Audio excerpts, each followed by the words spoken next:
Good morning and Shabbat Shalom and welcome once again. I'm Rabbi Ed Feinstein, joined this morning by my dear friend and teacher, Rabbi Marc Gellman. And this is VBS Torah study for a Shabbos morning. It is Shabbat after our high holidays. The Yom Kippur is over, thankfully and healthfully. And Sukkot is about to begin. And that's where I'd like to begin our conversation this morning, Marc. I hope you had a wonderful holiday. Yes, it was great listening to you, listening to my synagogue, and listening to the offerings, the Zoom offerings of worldwide Jewry, which is quite an unusual experience, particularly, Eddie, for rabbis. Mm-hmm. For us, who are always involved in our own shul, we never hear anyone, we never see anything. All of a sudden, we see how are other people doing it.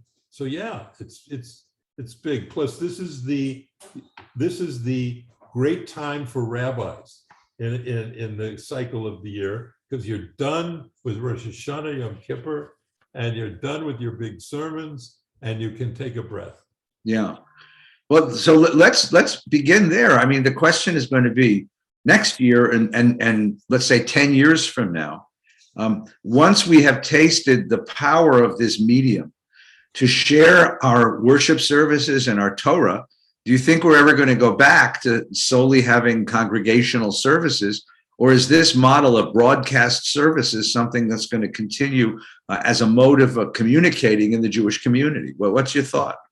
Well, since this is sort of a Torah study / debate session, let me take the position that I sort of totally agree with, but I have some doubts and certainly some regrets. I'll take the position that everything has changed now, and that we've reached a fork in the road, a new dynamic, a new meme, whatever the contemporary language is, that things are going to be totally different now than they were. And it's because of people's experience in seeing other services on Zoom and on Facebook or the Jewish channel, and being able to look at rabbis across the world and hearing different sermons and seeing, first of all, seeing production values that I could definitely not match. You are better than I ever was because you have a much better production crew. And there's places like Central Synagogue in New York that are much better than you in their production value. So you're sitting at home and you tune into Central Synagogue, and I just want to praise what they did. I mean, it's like watching your home movies and then watching a Spielberg movie. I mean, they're both movies, but they just have got it together. And they got it together because they've got $1 zillion and they've got a production crew that would make you die for their and instruments. They had dancers. An old friend of mine, Liz Lerman from Milwaukee, a dance theologian. She appeared on the bima. They had a guy who had his bar mitzvah from Central, who's now a songwriter in Memphis, and they did a whole music video of him walking through a forest and singing about Jonah. It was a Jonah music midrash. Then you say, wait a minute. This is really enjoyable. This is really powerful. It's really well done. So you ask yourself, okay, who's just going to sit in your own shul and forgo all that?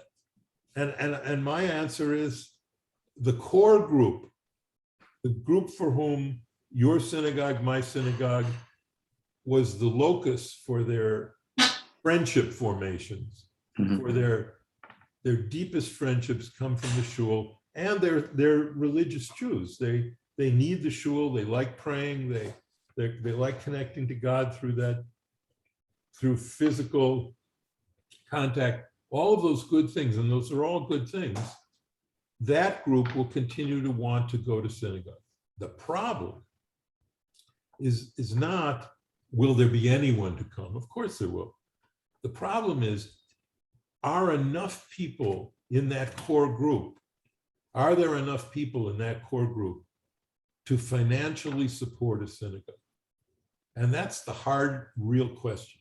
Mhm. Because in order, I can tell you, and you know, certainly, if you work if you have a shop, as I used to call synagogues, if you got a shop, you know that to pay for the shop, you need a core group to attend and to fill in your committees and your volunteers.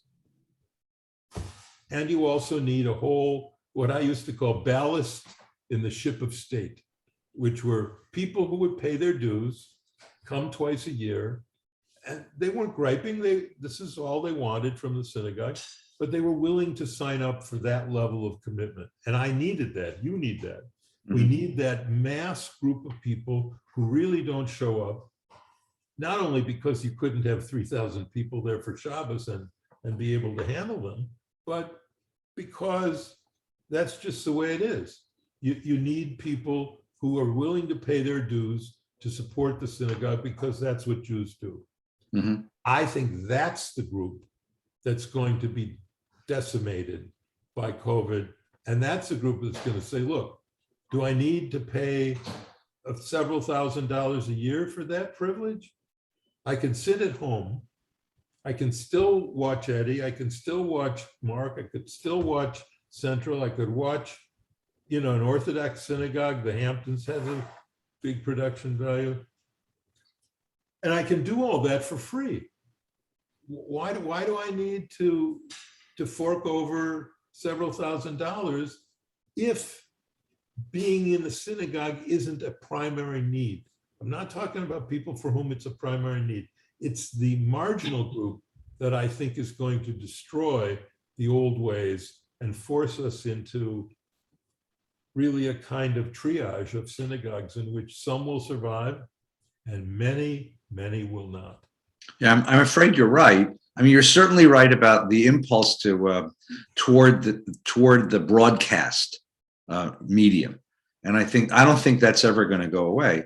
I'm a little more hopeful about this scenario than you are, because I remember way back in the 70s there was a fellow named Toffler who was a futurist. Sure, And he wrote this. Ivan Toffler. Alvin Toffler, yeah, and he wrote this wonderful sort of guidebook to the future.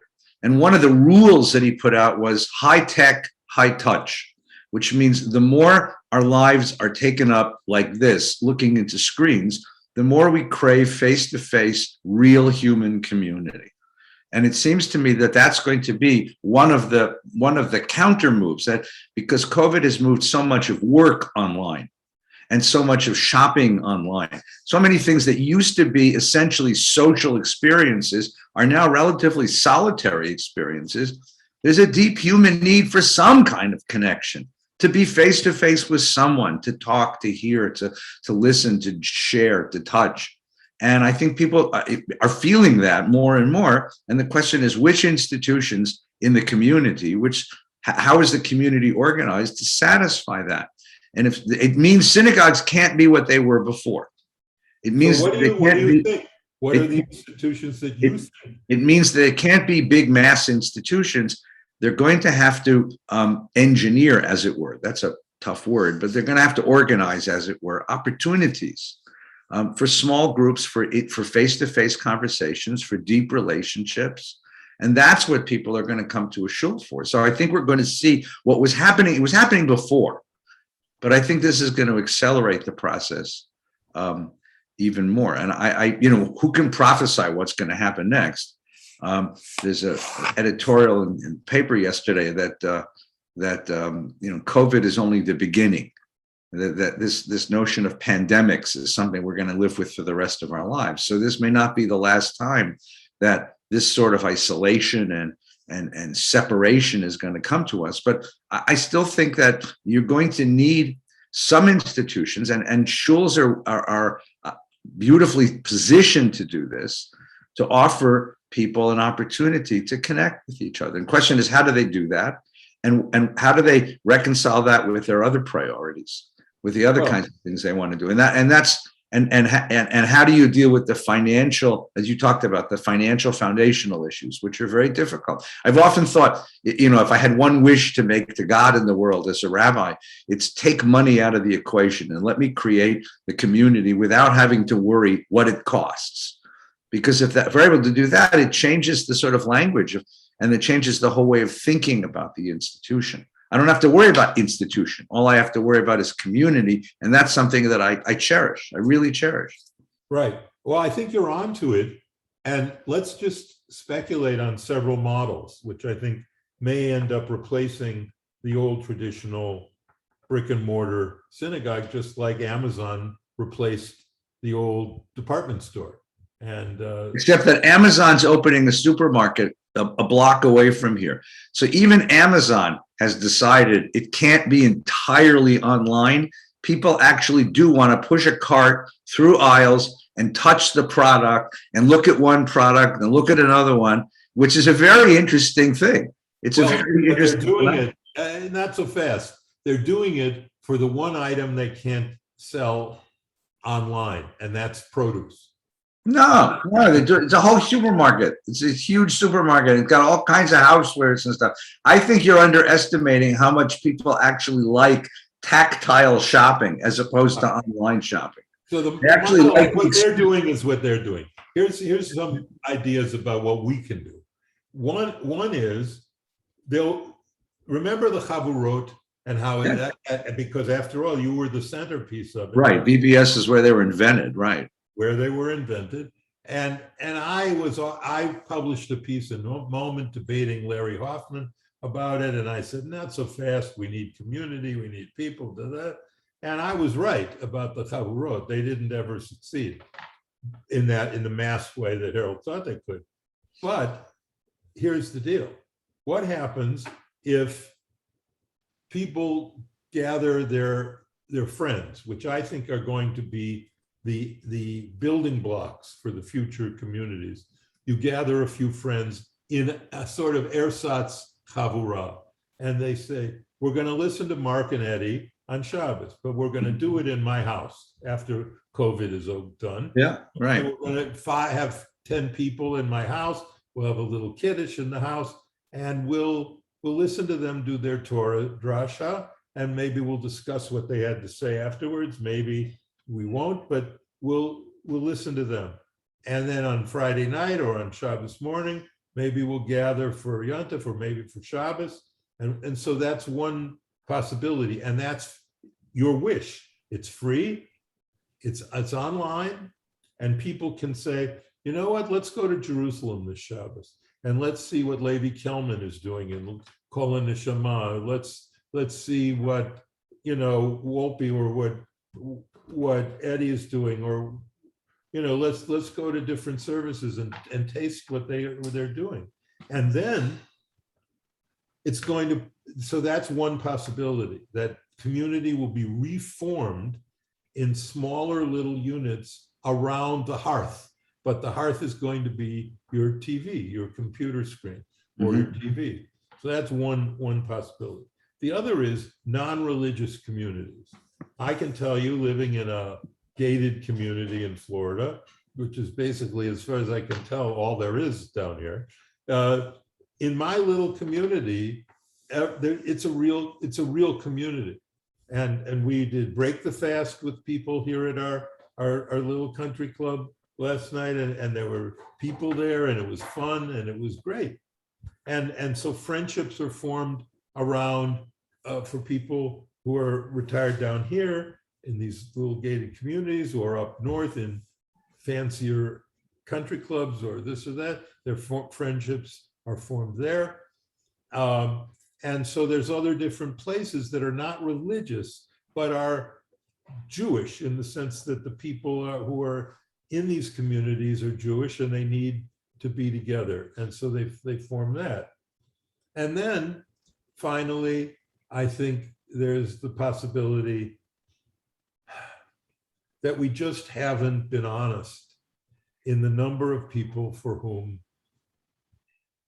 Judaism, the faith of Jews, is really relevant to their lives. They're secular.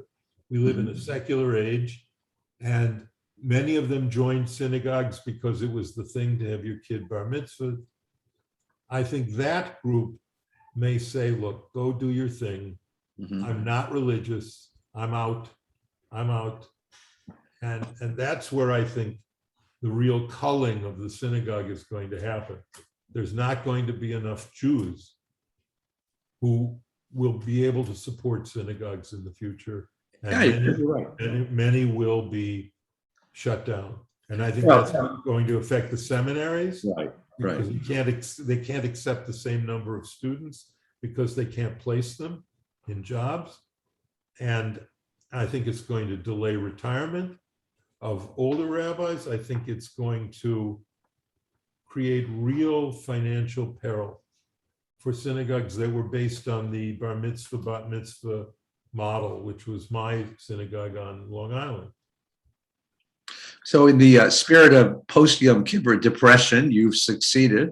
Yeah, well, I'm sorry. That's the way. Well, I'm still going to maintain that folks want to be together and that they will find their way to institutions that offer them those opportunities, and that the synagogue that can speak to that need in the community is going to be the synagogue that survives, and may even thrive, because there are opportunities to speak to a very powerful need within people to share a community and to share life together.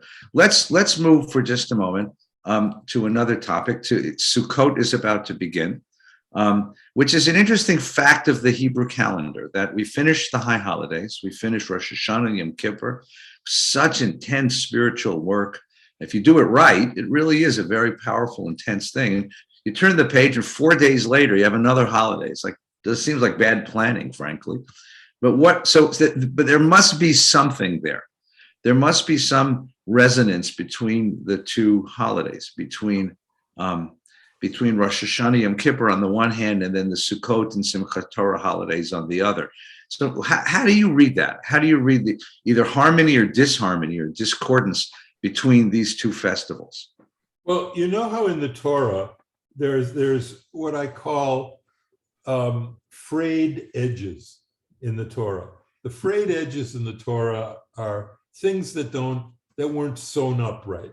Like, for example, the different genealogies, or how old Isaac was when he went up the mountain. There's one that he was 37, one he was a kid. They never really worked this out.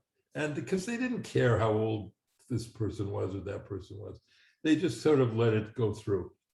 What I think we have in Sukkot, in the Chagim, Pesach, Sukkot, and Shavuos, which were, for the biblical period, of course, the most important holidays, because that's when people made the Hajj, the Jewish Hajj, the Hag. They made the pilgrimage to Jerusalem to offer sacrifices. So when the rabbis changed to rabbinic Judaism, they substituted all the sacrifices because the temple was destroyed. They basically gave the priests nothing to do. They got the first two Aliyahs, and they got the Pidyon Haben, and they can do the Birkat Kohanim, and that's it.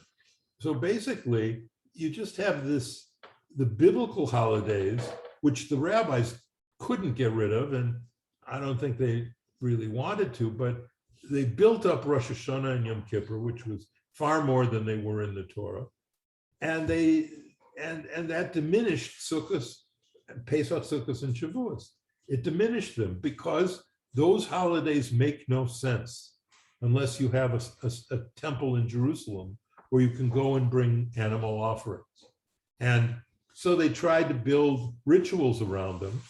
Shavuos, there's basically no rituals except blintzes, which isn't even a ritual. But for Sukkot, they have booths, that because we dwelt in booths. Well, hello, for anyone who knows anything about our history, we never dwelt in booths. We dwelt in tents. So here you've got a holiday celebrating our living in something we never lived in an agricultural cycle that we don't live in because we aren't farmers anymore, and for sacrificial offerings in a temple that doesn't exist. That's our problem. So we moved from the festival cycle to this high holiday cycle, and that's how high holidays got to be high holidays. Yes, and if you notice, the only one that has any grab, any power, is Simchas Torah, because that's not really at all a biblical holiday. That's a rabbinic holiday. Well, I think Simchas Torah is the answer to Yom Kippur, frankly. The whole holiday season actually starts with Tisha B'Av, but then starts in earnest with Elul, with the month before. You spend a month looking deeply into the self, evaluating, preparing, and then you begin the high holidays, the Rosh Hashanah. And what's unique about our high holidays is that there's this great deal of anxiety attached to it. You know, I'm being judged. Who will live and who will die? You keep saying those words over and over again. There's such anxiety. And then it reaches its anxious peak at Yom Kippur, which is this day of death, basically. It's a rehearsal of death. You're wearing a kittel, which is a death shroud. You're fasting all day. You're denying the body altogether, praying, saying vidui again and again and again and again. And then you walk out of there, you know, and you can't just stop. So the first thing I think is interesting, and there are a lot of commentators who pointed this out, is that a sukkah is a sort of halfway house.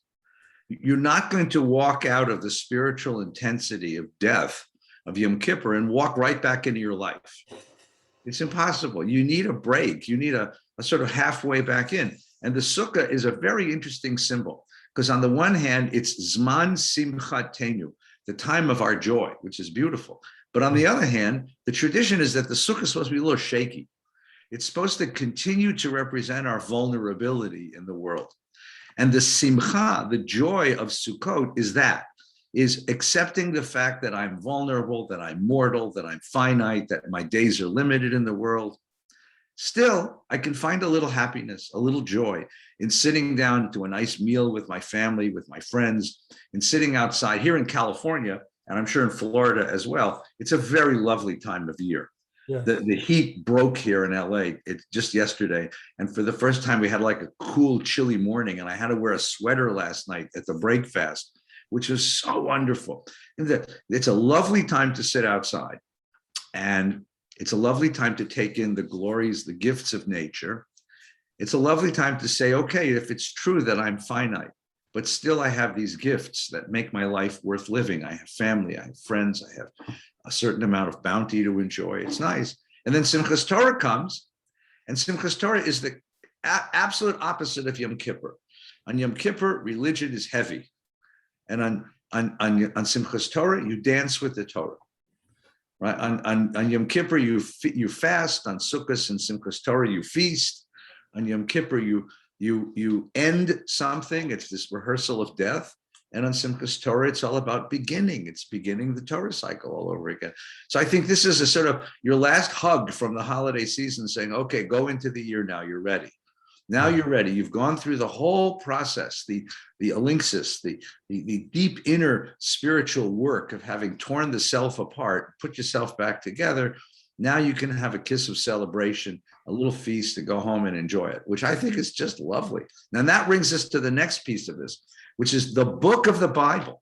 Which takes you down again. No, that's where you're wrong. That's where you're wrong. Oh, let's go into that then. The book of the Bible that is read on Sukkot is Kohelet Ecclesiastes.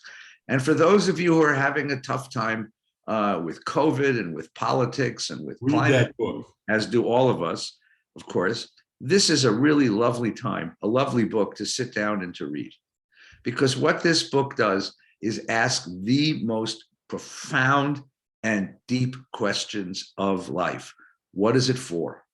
And is there anything that we human beings can invest in, can put ourselves into, can root ourselves in, that lasts beyond death, that overcomes the power of mortality to wipe everything away, and that's something that is permanent, something that really marks the universe and says, I exist and I'm significant and I matter in the course of time. That's the question of the book. Now, you read the book as pessimistic, and I read it as differently. So go ahead. Yeah, no, look, first of all, what you just said is beautiful and right. And I just think we don't say enough about Zman Simchatenu. The notion, the two fundamental religious beliefs of Judaism we don't say enough about, we don't teach enough about, is the connection between Judaism and joy. That if you can't feel joyous as a result of your religious observance. What are you doing? And on the other hand, if you only feel joyous, how shallow are you? I mean, don't you realize you have work to do to get to be a better person and not do the crummy things you do, even though you know they're crummy and you do them anyway because you're a broken person, like we all are? If you don't get into the depths, what the mystics call aliyah betoch yerida, the only way to go up is by going down. And it's interesting that both Freud and Marx had the same dynamic. You can't get liberation for Marx until you have the increasing immiseration of the working classes and then the revolutionary spirit, and you go back up into Stalin. I guess he didn't quite figure that part out. But that's Marx. And Freud, until you go into your own self-examination and therapy and spending a gazillion dollars with a psychotherapist, figuring out, oh yeah, my mother didn't really want to be a mom and she didn't like me that much. And, so you can't go up until you go down. However, the thing about Ecclesiastes is that the second thing we don't do enough, and this is my hot button thing, and this is the greatest innovation of the rabbis. It wasn't even their innovation, it was Aristotle, and they adopted Aristotle's notion of matter and form to build neshama and olam haba, neshama, your soul, and your guf, your body. And that is, we don't say enough about life after death. And that's what Ecclesiastes didn't have. He needed it. He needed someone to say, because he says it all is nothing, and we die, and we're like a spirit that passes away, and it is gone. Well, that's not true. We're not a spirit that passes away and is gone, because our neshama, our soul, continues. Death is not the end of us. So he needed that. And the other book in the Torah where they needed olam haba and didn't have it because it predated Aristotle and the rabbis, and that's Job. Job is suffering and his comforters come to him. Well, the one thing they could tell him in the rabbinic period was simple. Job, you must have sinned. They say that, but you must have sinned, so they're clearing your books. But don't worry, because when you die, your soul is going to go to the olam haba, the world to come, and you're going to be living forever in the glories of the heavenly effulgence. And so, that's the point. And that's why Yom Kippur is so deep and dark, because we're afraid of death. And as I've explained, and Plato understood this and said it's the reason for philosophy, and that is we're aware that we're going to die. And some of us are closer to that than others, but we're aware that we have finitude. And religion's purpose is to negate that finitude, not with knowledge, because we can't know that the world to come is real, but we believe that it's real. And that hope, that hopefulness sustains us, that we will not be separated forever from those we love, and that the grave and death is not the end of us. Those are the two beliefs that save us. And those are the two beliefs we don't say enough about. I want everybody who's watching, who's listening, to appreciate this, because Rabbi Gellman is one of the very, very few rabbis in America, in the world right now, who really does speak very openly and very honestly and very beautifully, passionately about this idea of an afterlife. It really isn't very common in Jewish parlance. It once was, and don't think that this is a revolution, although he's revolutionary, of course, because if you look a generation or two back, you certainly look in the prayer book. It's the second bracha of the Amidah, Mechaye Meitim, right? Well, no, Somech Noflim. Right, it's the second, absolutely. Mechaye Meitim. It's right up there. It's one of the top three. So you have to imagine that this was a very big deal for a traditional Jew. And when modernity came, it sort of got wiped away. And people, Rabbi Gellman is one of the very few who really understands why this matters. in the way that a religious person constructs their life and their universe. I want to just argue the point, and I don't want to argue that point today.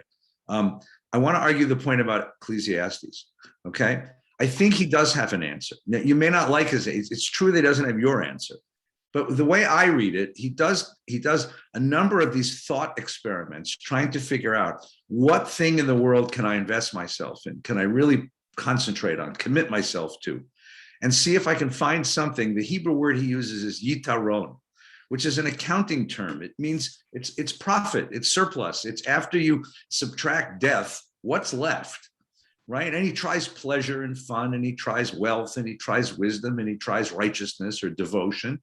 And at the end, he says those don't work, because righteous people and wise people and wealthy people and fun-loving people all die the same. You know, it's better to have those things than not to have them, he says. And you should enjoy them. It's wonderful to have a good time. It's wonderful to have money. It's not fun to be poor. It's horrifying to be poor, right? It's better to have wisdom than to be a fool. And it's better to be devout than not to be devout, to be honest in your dealings in the world. But they won't get you past death. And at the end, what does he say? He says, go eat your bread in gladness and drink your wine in joy. Enjoy life with the one you love. And that's what you get out of life. Now, you can say that's a resigned kind of sigh and stoicism, one way to read it. The other way to read it is to say, the thing you get out of life is the enjoyment of life itself. And that there are moments in life which are truly significant, right? The moments our children come into the world, the moment we're together with our friends, the moment we do great learning or great teaching. These moments really matter, and they have an echo of eternity in these moments that make our lives worth living. So that on your last day in the world, when you look back, instead of saying, well, it was worthless because I'm about to die, you don't say that. On your last day in the world, you look back and say, I'm loved. I created something in the world. I created beauty in the world. I created goodness in the world, and I'm proud of what I did. And you can die with a sort of sense of satisfaction in the world. And what happens afterwards is, you know, Rabbi Gellman will be there on the other side to greet you, which is going to be the glorious thing. He'll be the one with the wings and the halos. Right. That's Kohelet's answer, and that's why I think that I want to add one more point to your beautiful talk about joy. The Hebrew word is, of course, simcha, and what's important is to distinguish that from fun, which is an American word. Fun is a distraction. I turn on the TV to watch a game. It's fun. It distracts me from my real life. I go to Disneyland with my kids. It's a fun day. You can have fun, and there's nothing wrong with fun, by the way. But fun isn't the same as joy. No. Joy often hurts. Raising kids is not easy, right? Learning is not easy. Life is not easy, but we take joy out of life and joy out of learning and joy out of family, because it is one of those things that makes us feel like life is worth living, even though it does take a great deal of pain, a great deal of work, a great deal of effort, right? Anyone who ever learned how to play the piano and argued with their mom and said, why do I have to do this? And now you can play the piano and you get a great deal of joy out of playing the piano, right? And the idea is that that's what joy is. And so what Kohelet is telling us, and I think you're exactly right on this, life is tough, but if you live it in the right way, with all of the dangers and difficulties and vulnerabilities, you can take joy out of life, right? And it's a special joy to know that with all of the difficulties, there are these moments that make it all worthwhile. The moments that make it all worthwhile. That's what that book is about. That's why it's a good Sukkot book. Yeah, I like that. And that's a beautiful word. Let me ask you a question. In your opinion, in your faith, in your personal faith, what is the difference for you between simcha and oneg? Simcha and oneg? Yeah. What, you have something in mind? Well, because it doesn't say simchat Shabbat. It's an oneg Shabbat. Right. So, but it says about Sukkot and our other holidays, Zman Simchatenu. Right. Because you sit in a sukkah. More than one word for joyousness. Oh, yeah. And I think it's brilliant to indicate the difference between fun and joy and happiness. So I think we want English. I would translate oneg as joy, and I would translate simcha as happiness. Okay. What's the difference between happiness and joy? I wouldn't translate oneg as joy. I would translate oneg as something a little bit different. I mean, I think oneg is a momentary thing. It's not fun. Fun means a distraction. It's pulling they're me. Definitely not fun. Oneg is investing myself in life in the moment, right? But oneg is, you oneg Shabbat is let's make Shabbat something happy, something pleasurable. It's something that's pleasurable. Joy is different. Joy is different. Look, it's you, Marc. Come on, you know, and I know the difficulties involved in that people struggle with in life. The difficulties involved in raising kids. The difficulties involved in building an institution. The difficult. Let's take your life and work for a moment. It wasn't easy. You worked very hard to build the God Squad. You and Father Tom, of blessed memory. You guys put so much into it. You schlepped around the country doing speeches and God knows how many places. You appeared on how many tiny little radio stations when you showed up. It's not easy, but there were days when you must have sat back after a long, hard day with Father Tom and said, boy, that was great. Yeah, there were. That sense of it was worth the work. It was worth the effort. It was worth the tears. It was worth the suffering. That's what it is. That's to me, simcha. That's simcha. And that's what we get to do on Sukkot. Having looked back at these last month and a half of holidays, we get to sit back and say, sometimes life is hard, but sometimes those hard moments, we have these moments that tell us that those hardships are worth it. That's beautiful. I'll take that. And I thank you for that. I would say it this way. Because oneg Shabbat is often used as when the rabbis were speaking about it, they would say to provide a poor person with oneg Shabbat. Yeah. So it was connected often with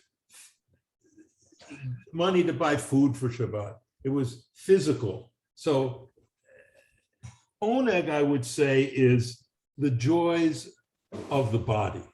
The joys that we get from eating a lovely Shabbos meal, and the joy we feel after we run or exercise and feel good about that. That's physical oneg. That's an oneg. Simcha is, I would translate as spiritual happiness. Okay. It's something that goes beyond your body, because Zman Simchatenu doesn't just mean a time when we eat good food. It includes oneg. In other words, in the Venn diagram, oneg is smaller than simcha. Simcha includes oneg, but it goes beyond it to the spiritual. And I think the key element that you add to oneg to get to simcha is gratitude. Very nice. Very nice. That's the missing chemical. Okay. And I think that's what helps people I know who have become religious, who were secular and hedonist, say, and Kierkegaard writes about this actually in the Fear and Trembling. He says, and Kohelet speaks to the same point. You pursue your physical needs and your physical happiness. Good, it's good, but it's not enough. You need something more. And the more is the happiness that comes from knowing that you are blessed. It's the rabbinic teaching that it's a mitzvah to know, it's a mitzvah that we're made b'tselem, in the image of God, but it is a mitzvah kfula, it's a double mitzvah to know that we are made in the image, to know that we are. So to have physical pleasure is a good thing. But when you know that this is a gift from God, and along with your intellectual gifts, and along with your creative gifts, and along with your capacity to do good for others, this leads to a kind of a joy that is completely absorbed. I would say differently, that is activated by gratitude. Without gratitude, it doesn't work. That's what I would say. And I love that. I think that's wonderful. And I would just add one piece to it. So here's my take on oneg, right? Oneg is the contrary or the remedy to an attitude that you hear in the world that for something to be religious or spiritual or serious, it has to be unpleasant.